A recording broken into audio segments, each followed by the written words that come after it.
But on day one in that organization, every single part of my being, intuitively, physically, everything was telling me to leave the organization. And I didn't. On the very first day of going into that role, every single part of me was like, get out of here, right? This is not the place for you. And I stayed.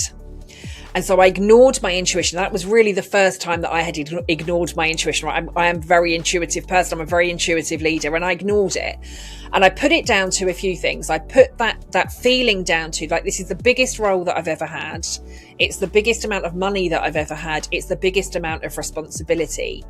So I almost kind of put aside those intuitive feelings to think it's just first day nerves, right? It'll be fine. And yet that feeling continued and continued and continued for months, and I still kept resisting it. And so I stayed in that toxic environment that was becoming more and more toxic every single month. And 2.5 years later, then I ended up at burnout. Now, I had to twist and change a lot of myself within that organization. There were lots of questionable things that were going on, and I kept trying to be the one to fix it, and I kept trying to be the one to change it.